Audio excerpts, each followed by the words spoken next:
This episode of Beyond Your Why is brought to you by our Why app.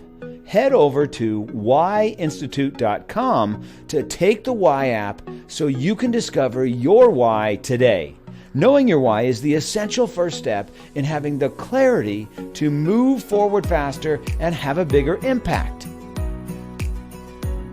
Welcome to Beyond Your Why podcast, where we go beyond just talking about your why and actually helping you discover and then live your why. And so if you're a regular listener, you know that every week we talk about one of the 9 whys, and then I bring on somebody with that why so you can see how their why has played out in their life. Now, if you have not yet discovered your why, go to whyinstitute.com, take the why discovery, and then come back and listen to this because it'll have much more impact for you if you know your why. And so today we're going to be talking about the why of trust, to create relationships based upon trust. Now, if you have this why, then trust means everything to you. You believe that trust is the driving characteristic behind all you stand for and will work hard to create it. When the relationship is based upon trust, the sky is the limit for you. You will go to great lengths to demonstrate that you are trustworthy and do such thing as become an expert in a given field or with respect to a particular subject so that you can demonstrate your expertise and thereby establish that you can be trusted. You will look to do things properly and correctly because that is what a trusted person would do.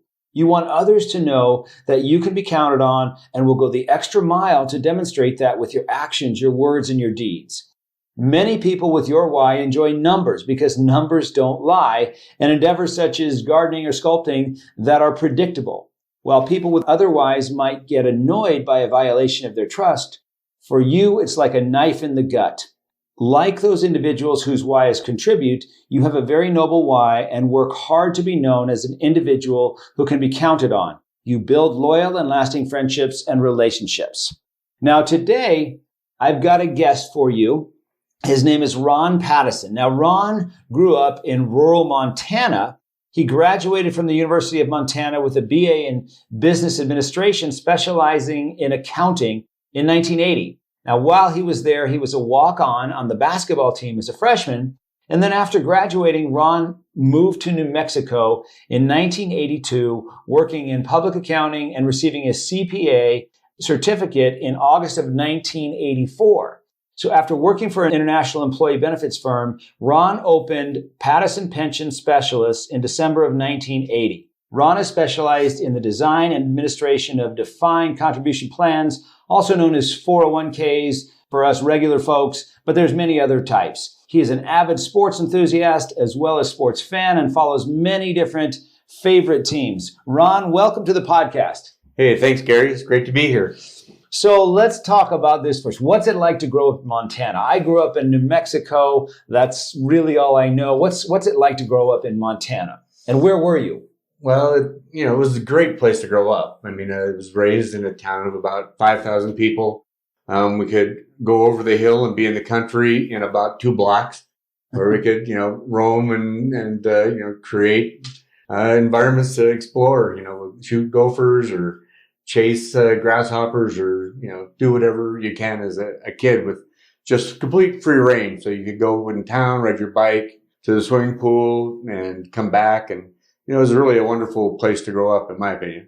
So what were you like as a kid? What were you into in high school? Were you into sports? Were you into studying? Were you into both? What were you like?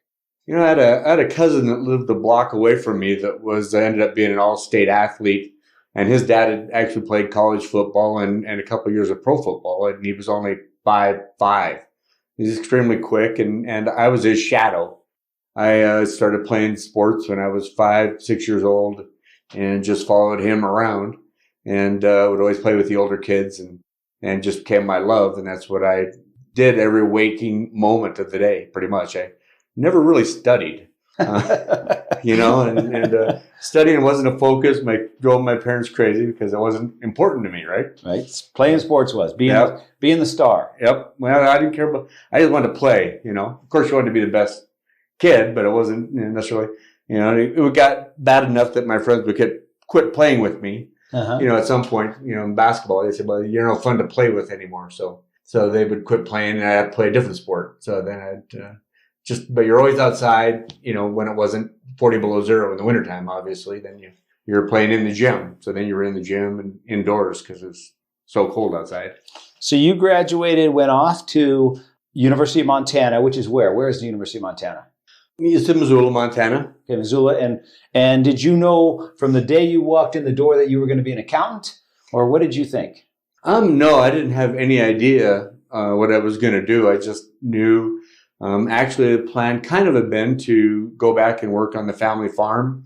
At that point, we actually hadn't been farming for a long time. My dad had been in business, and his dad had been in business, and his brothers had been in business. And so a long line of entrepreneurs. And early growing up, I rode around with my grandfather, who was still alive at that time, and he was probably in his 80s at that point in time, late 80s. He lived to 104. Wow.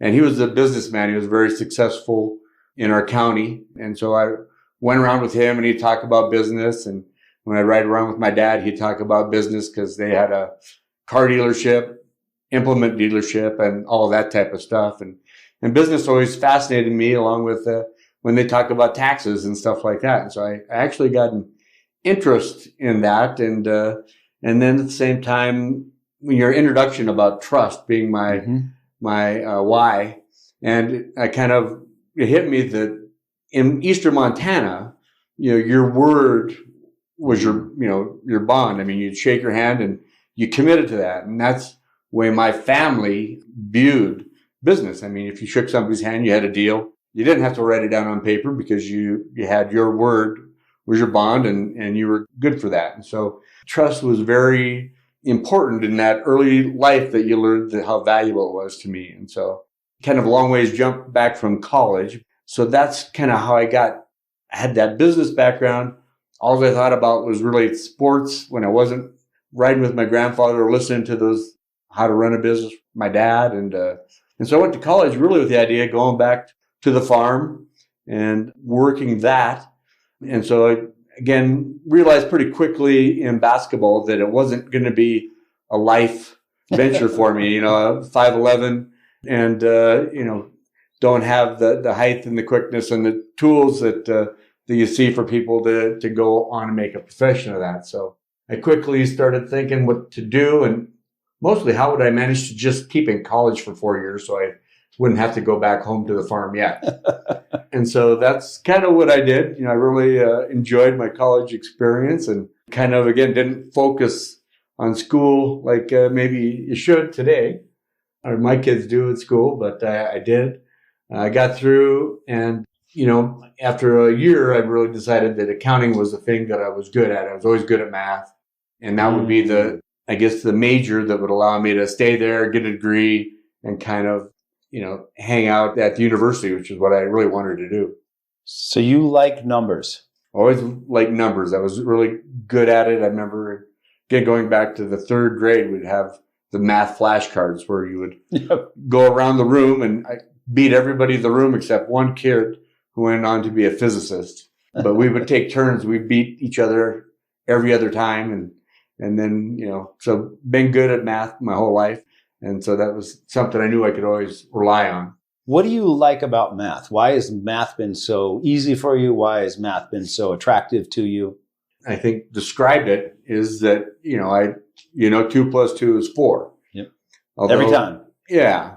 And although the joke is kind of, as a good CPA or accountant is, the answer to the joke is, what do you want it to be? Yeah. So that's, I think, and the combination of being good at math and then having the business background from my family to know how to legally, make numbers work for clients and for myself, to try to take advantage legally of the tax code.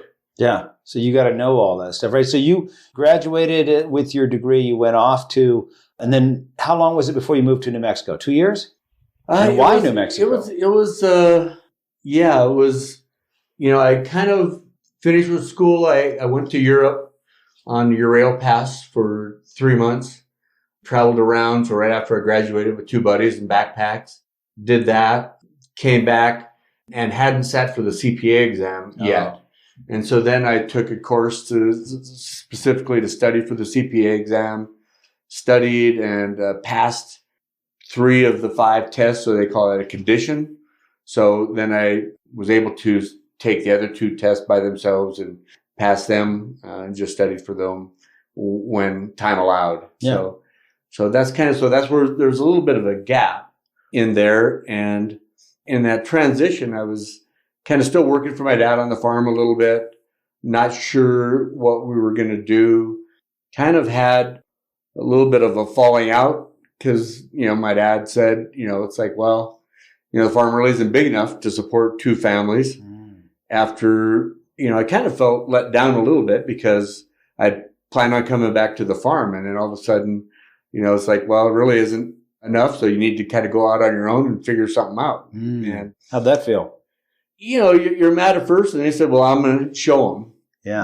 I'm going to, this kind of, that seems to have driven me several times. So the people said I couldn't do things. And I said, well, I can, and I'll prove it. So, along that same time, almost exactly at that time, I had a real tragedy is why I kind of ended up in New Mexico.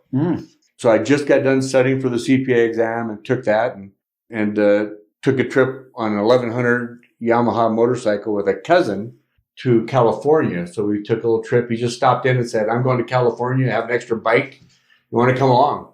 And I said, sure. So jumped on the spare motorcycle and we drove down along the Columbia River Gorge to Portland and down to just shy of San Francisco before we turned around on Highway 101 and drove back up to Portland and back up to Columbia River Gorge and to Spokane and back into western Montana. Again, that happened. I get my sister and brother-in-law were taking a float trip down the Missouri River that starts just outside of Great Falls, Montana, a town called Fort Benton. And you float on the river down to Fort Peck Lake. It's just a lake the size of, bigger really than Lake Powell. Right there, 17 miles from my hometown. And so we were really lucky to have such a place to recreate right around our hometown. So that was a big part of being there in the summertime. You get fish and water ski, and mostly water ski in my case. But we went up to do this float trip, and everybody always usually took power boats. When it's been done almost exclusively. People would take that and float down for the day and power out of problems and do things and camp a couple nights on the way. And my brother-in-law was getting into sailing, and he bought about a little 21-foot sailboat. It was a decent sized, and they invited me to go along with them on this float. So it was my brother-in-law's sister, his best friend, and his wife. So there was 5 of us going to be on this trip. And so I just had got back from that other bike trip, so I was having a real fun time right after college. No real commitments, and didn't know what I was going to do again. And so we started on that trip. An hour into it is when the tragedy happened. We had put the mast up on the boat because just to give us extra room to walk around the boat. The mast could be laid down and it could be put up. And on shore, a couple of times we asked a representative from I think it was the BLM, whether there was anything that we had to worry about, obstructions, power lines, anything like that. And he said, no, we asked them twice, and they were they're supervising, getting everybody on the river safely, and there's probably about 15, 20 boats going to be doing this. It was an annual thing that they did. And so about an hour into the float trip, the mast of the sailboat hit 10,000, watt line. And you didn't know what was happening because we weren't looking up. And we hadn't really started drinking. We were just brand new. People tried to say that it was because we were drinking. And I think maybe it had 1 beer at most. And the mast hit the power line and the boat starts tipping. And it's kind of tipping upriver. So your thought process is like, something is wrong. Because normally you'd hit a rock and the top of the boat would go downstream. And it's just like, what's going on here? And it's happening so fast. And so I just happened to I was being the 5th person. The 2 couples were sitting in the back, and I was sitting with my legs in the kind of the porthole or whatever, and I was leaning against the mast.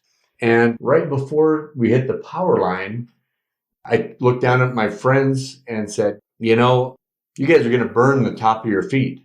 We're going on this 7-day, week-long thing, and the worst thing you want to do is burn the top of your feet the first day. You're going to be miserable. So the wife jumped up, and she went down below to get shoes. So they had covered the tops of their feet. And when she did that, I sat and turned sideways so I wasn't leaning against the mast. And when we hit the mast then, I wasn't leaning against it. The boat started to tip. She ended up being okay because she was down below. And I started falling off the boat and grabbed onto one of two pieces of wood that kept me from sliding into it. And in the meantime, we heard giant explosions when the 10,000 watts goes from the mast and the guideline and then jumps about 3 to 6 feet to the water. It's like a huge fireball explosion. You're kind of falling all over. You don't know what's going on. I just happened to look up, and electricity makes your muscles contract. And then when they expand kind of uncontrollably, I saw my sister fly about 50 feet in the air because I was laying on my stomach, and she grabbed a guide wire around the front of the boat to stay on. And when that power hit and released, then she just went flying. And the Missouri is really muddy right then. And so, now this hopefully isn't too long a story for you. No. But but I watched her to make sure that if she didn't come up, I'd know her relative to position in the boat, so I could go after her once whatever stopped. And then the boat righted itself. You look at the back of the boat, my brother-in-law and his best friend are both gone. My sister had popped up in the water and she was swimming, so she didn't get knocked out. So she ended up surviving, as did the other lady and friend and myself. So we had 2 of the 5 people there die. Wow. And so how that ties into then, to the rest of your life, you kind of just, you kind of wonder why you're alive and why they died and you didn't, and kind of what do you want to do? And so right at that time, then one of my good friends from college who's getting married in Las Vegas, or actually Santa Fe, New Mexico. His girlfriend was an exchange student from New Mexico, and she was from Las Vegas, blonde and blue-eyed in Las Vegas. She's the only one there. And so they were getting married at the Inner Loretto Chapel in Santa Fe. And so after my experience on that other motorcycle trip, the motorcycles were on sale also because Mount St. Helens had blown up. Wow. And with the ash, there was like all these extra 1,100 Yamaha motorcycles in Spokane.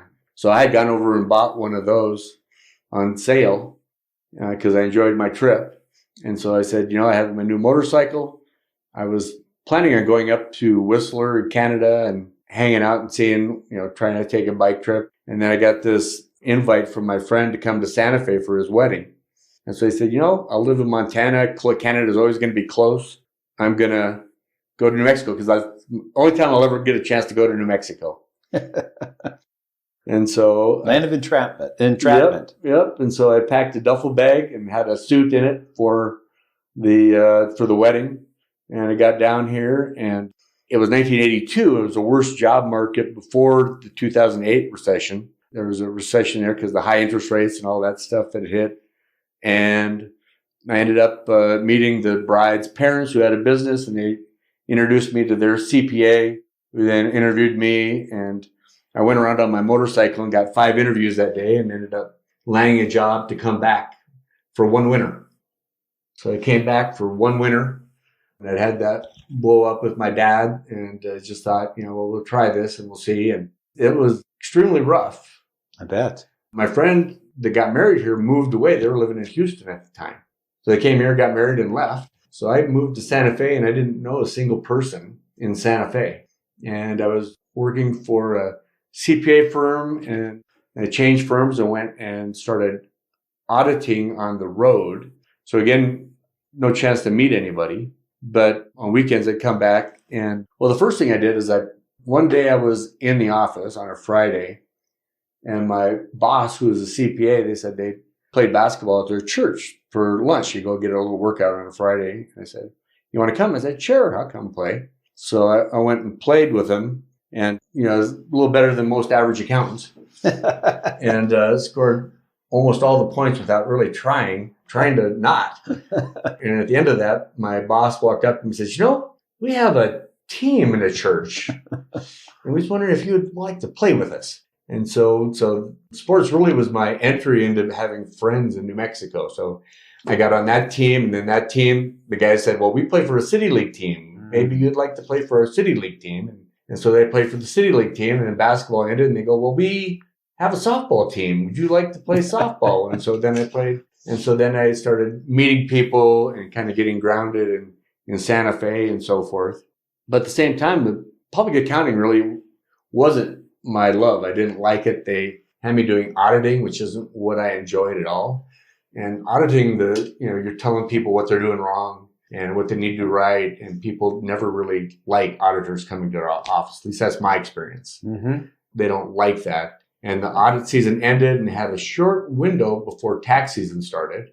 And so they laid me off and said, come back, you have a job. It was like November 1st, and said January 1, come back and start working tax season. And I said, okay. And said, in the meantime, this actuary called one of the partners up and said he was needing somebody to run his or manage his office in Santa Fe. And so they sent me to this actuary, and I interviewed, and he gave me a job for the 6 weeks while I was going to be unemployed. And at the end of the 6 weeks, he said, Ron, we'd like to offer you a job to stay here. And he offered me about 40% more than the CPA firm was paying, which was, really bad pay. It's indentured servants until you get your license. But so I said, I don't really like that. And this really, started making a lot more sense, how just pension plans work for businesses. And so that's what I found is I started, and I could relate to business owners because of my family background. And so rather than being stuffed in a back room crunching numbers, I was out in front, at least to some extent, meeting with clients when projects were ready to be presented and so forth. And so I worked for that local firm. And then I got an opportunity to go to a larger firm in Albuquerque and met a guy that ended up being a really close friend, an actuary. And then that firm got bought by an international employee benefits consulting firm. And so I stayed there, being in charge of their 401k department, basically here in Albuquerque, and got my foothold again.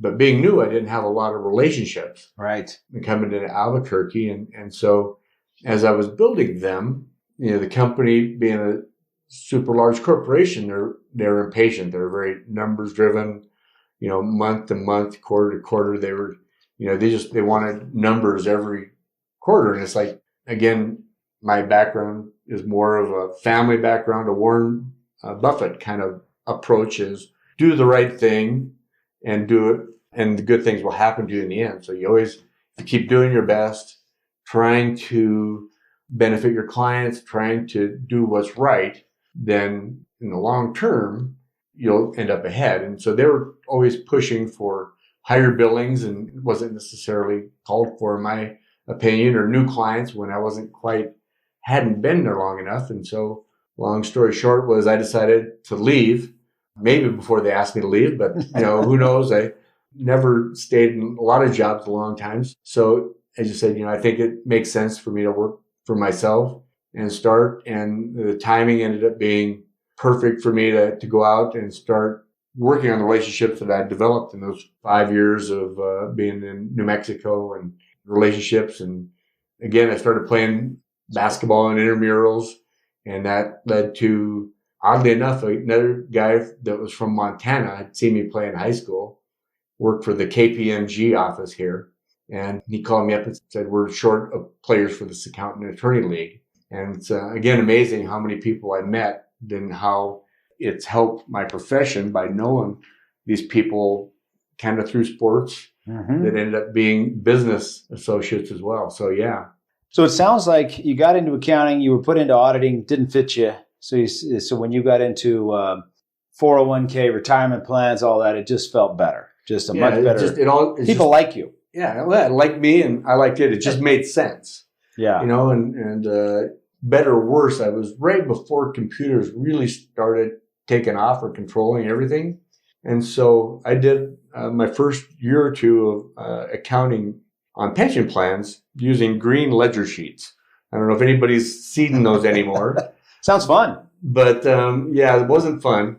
And if you made a mistake, you had to go back and start over. So you did a lot of erasing and the numbers were exact.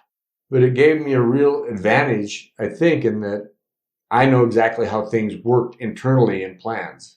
Where if you just plug in a number and push a button, you don't necessarily understand what's happening when that computer generates those numbers. And so I'm really glad that I don't have to do the number crunching like that. But it did give me just a knowledge that a lot of people I don't think have anymore, because I learned it from the ground up, if you will. Yeah. So let me ask you a couple of questions. Let's talk for a little bit about your why now, because there's something that's interesting about the why of trust. And that is, and maybe this, let's see if this applies to you or not. I find that people with the why of trust are pretty steady most of the time, but every now and then they have this crazy spike where they go off and do something totally unexpected, and then they come back to their normal life, and then they're off doing something that you totally don't expect, and then they're back to their normal, consistent life. Does that seem to apply to you at all? Yeah, I definitely think it applies because, I like I said, I went to Europe. I like traveling. I just actually got back from Belize because it was my kids' spring break, so I needed to take them someplace. And fortunately, there's no cases of the coronavirus down there. And so it ended up being the right place to go, I think. And we did a lot of some jumping off cliffs into lakes and the cave, going through some caves like Carlsbad Cave, except has a river going through it. And so you're swimming and climbing in the dark with a little miner's hat on and light and doing that. And, and it's fun to, in the business world too. I got offered a position on a board of directors in Utah for a regional mail delivery company. And I was able to work for that on that board for about 7 or 8 years. And as it was for sale, so I got to learn a lot, and that was really actually a lot of fun, a lot of interesting knowledge. And you come back and you start doing pensions. But again, my knowledge base, and it helps. I always feel like I have a lot more to offer than necessarily clients know when they just look at pensions because of all those other life experiences I like to talk about. So I do try to be kind of stable and that for my family and provide for them, but I can't help but have a little wild hair. What is that? Let's talk about that. Because I have a daughter who has the same, the why of trust. And in general, boy, you can count on her. She's just reliable, easygoing, even-keeled. But every now and then there's this little spike of something that's like, where did that come from? How did that jive with everything else that I know about you? Right. And what is that? Man, I'm not sure I can explain that.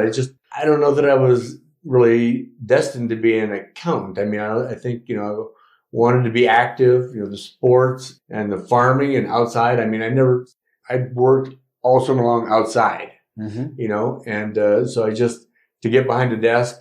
And I think because I also have the ability to go out and meet with people, so I'm not kind of confined to that, just an accounting role, that I get to do other things and you get the opportunity to just experience a lot of life that's not behind your desk. So I think it kind of goes with, I don't know if it goes how you tie it into trust necessarily, is just that you're allowed to have a break from your normal routine that doesn't necessarily say you're not trustworthy anymore, right? But you come back to that after you have your little adventure.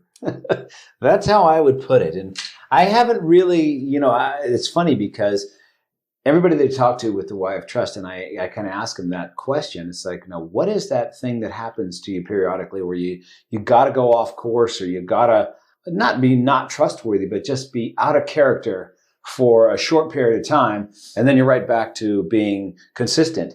And nobody yet has had a really good answer for me, because they're like, I don't know why I do that. I just kind of got to go off course for a little while, and then I'm back on course. Yeah.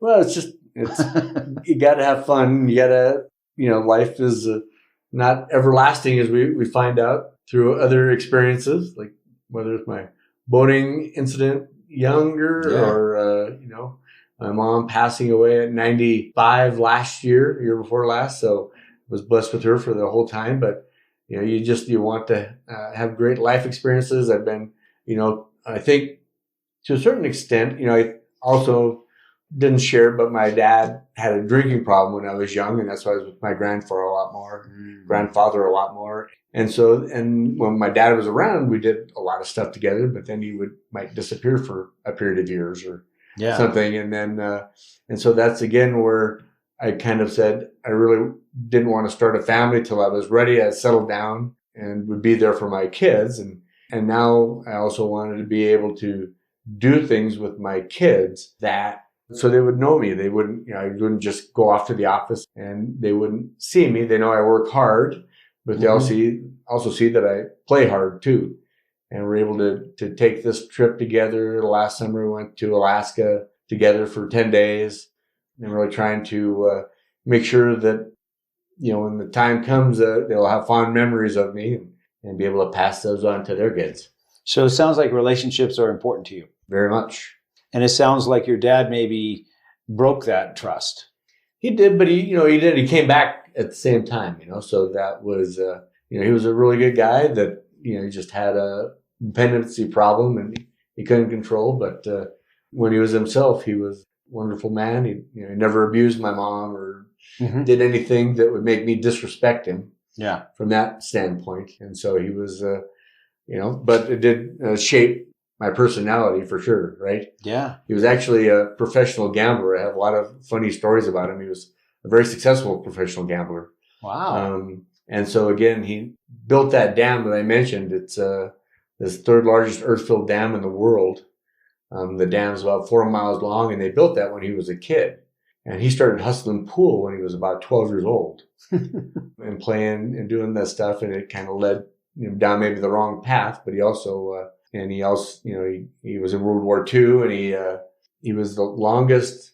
I think you could be a private. The only reason he got to be a corporal because they mandated in Congress that if you've been in the service or the war for 5 years or something, you couldn't be a private anymore. So he got mandated to be a corporal, and one of his officers said, Pattison, you're pretty smart. You should try to take this training. I think you could be, a sergeant or something. He says, you can make more money. My dad said, just make sure you pay all the rest of the guys. Because he was confident that after Friday night that he'd have most of their money anyhow. Okay. So he could win it off of them. Yeah, he didn't need to make that much because he could. So you've been doing pensions for quite a while. You do ours, and you do a lot of people that I know. You work with a lot of people, and you use them differently, not just as a retirement plan, but as a way to help people when they're selling their businesses. Yeah, so there's a lot of different ways to do it. So you can, there's the normal kind of stuff that we do to help as an employee benefit and to keep employees, reward employees, to help save for retirement. All of that stuff can be quite rewarding, but there's a lot of other strategies that we try to do because my accounting background and business background, and one of them, like I said, is we help a client that sold his business, and he was a C corporation, and he still had a little over $1 million in the corporation, like $1.2 million, and he was going to have to pay corporate tax and then pay personal income tax on that money. And he was actually being a business coach after he retired, and he'd sit in on the group of the 5 or 6 business owners that he was kind of coaching and listening to my stories. He came to me after one of them and said, Ron, I think I need to talk to you. And I said, okay. And we kind of talked about the facts and figured out that he didn't have any other employees. We had set up this plan called Defined Benefit Plan. Usually you could put in $100,000, $200,000 a year for a person, which is obviously a lot of money. You have to be really successful to do that type of thing. But in this case, he'd been working there for 40 years and had the service, and we were able to come up with a way that he could actually put in a defined benefit and a 401k plan. He deferred taxes on just about $1 million.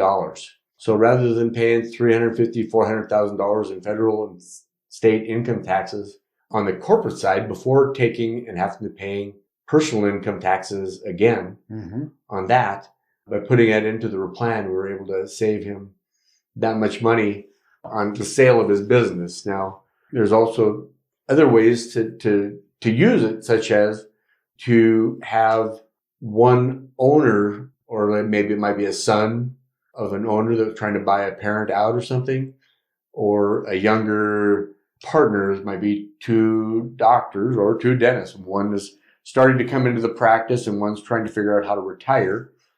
And the idea is you can discriminate between two owners, basically.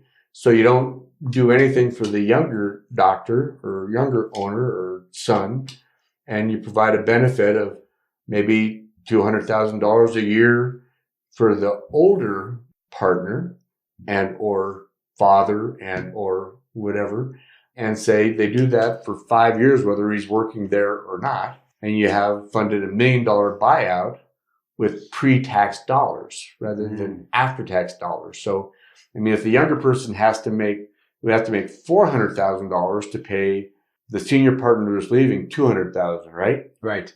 And so by doing it this way, you make $200,000, you put it in the plan, you get to deduct that $200,000 as a pension contribution. And the senior partner that's leaving gets $200,000 in the retirement plan to draw on as they need it. And so you can, that's just an example, whether it's a 5 years at $200,000, $1 million, or 10 years at, for $2 million, or obviously it's structured based on the value of the business and how you do that. So it's just some fun concepts. That's really where getting creative in the tax code and doing things that are legal. Yeah. And that's really what makes me get excited and have fun, is when I get to do that stuff, because I like using the law. I said, people ask me, it's like, well, can you do that? And I said, well, you have to follow the law when it works against you. You have to pay your taxes even if you don't want to, right? Yeah. And if the tax code says you can do this, and it just happens to be in your benefit, why not take advantage of it? Yeah. So again, that's my approach. Is there's definitely white and there's black, but there is some areas of gray, or areas that you can take advantage of. So you study this stuff all the time. Yeah. So I continue to keep up with my 40 hours of continuing education for my CPA certificate, even though it's not required for my business. Yeah. And then, I meet with, other people and listen to their ideas. I go to the LA, Los Angeles Benefit Advanced Pension Conference every year in January, and meet with actuaries and consultants and listen to strategies and new laws and how to take advantage of things, and, as well as courses online. And, everybody has the thing that maybe they're interested or excites them, but to me, and that's kind of my third why is contribute, is I really get excited when I can help people save not only taxes and save for retirement. It's just such a win-win. I feel good when one of my clients, like that gentleman I mentioned before, he has $1 million in the bank, that if he would have waited another 3 months, he wouldn't have been able to do it. And I'm sure he would have been fine, but there's cases of other people that have worked and put their money in their business their whole life, and they haven't been able to save because the capital demands of the business. Yeah. And so it can be a very valuable asset, piece of the wheel to be able to retire and have the government share in it and you share in it, and be able to provide for your family in retirement and not be dependent on your kids or whatever else. So, that's what really excites me, is to be able to help people. And, I have a line, why people ask me when I'm going to retire. And I just say, well, I'm not sure. I just really like what I do. I advise, mostly in New Mexico, but I do around the country as well. And I say I have advised people who've been former governors and Hollywood people and people from all over, and leaders of our community board, the Chamber of Commerce and presidents and regents and all kinds of things. And I say, they come to me and they ask me for my advice, and I give it to them, and they pretty much almost always take it. That's a pretty positive feeling to have that kind of feedback from the leaders of our communities that come to you and value your opinion. And that's really what keeps me going. I don't necessarily have to work, but I I love working and I love helping clients, and the positive feedback makes it worth it. Yeah. So if I'm listening to this and I want help with my pension plan, or I want to create one, or I'm going to be selling my business and I want to know options on how I can do that the best way, how can people get a hold of you? What's the best way to get a hold of you? Yeah, the best way really is just an email. So it's been the same ever since I started my business. Pretty simple and straightforward. Is Ron, R-O-N, at pattisonpension.com. It's one word. So my last name is Pattison, and then pension is singular. I always tell people, and that's really the best way. You can always, and that way you can figure out when the time is. I'm definitely going to be at the office and on my phone, not in a meeting. Someone can always call me at the office and leave a message at 505-889-4554 extension 1. But you may hit or miss me if you call, but if we communicate via email, that's really the best way to sure get a hold of me. Well, Ron, thank you for being here. Thanks for sharing your story. It's I know if people work with you, I know they can trust you, and I know you're going to do the right thing for them. So thanks for being here. Thanks, Gary. It's been a pleasure talking to you.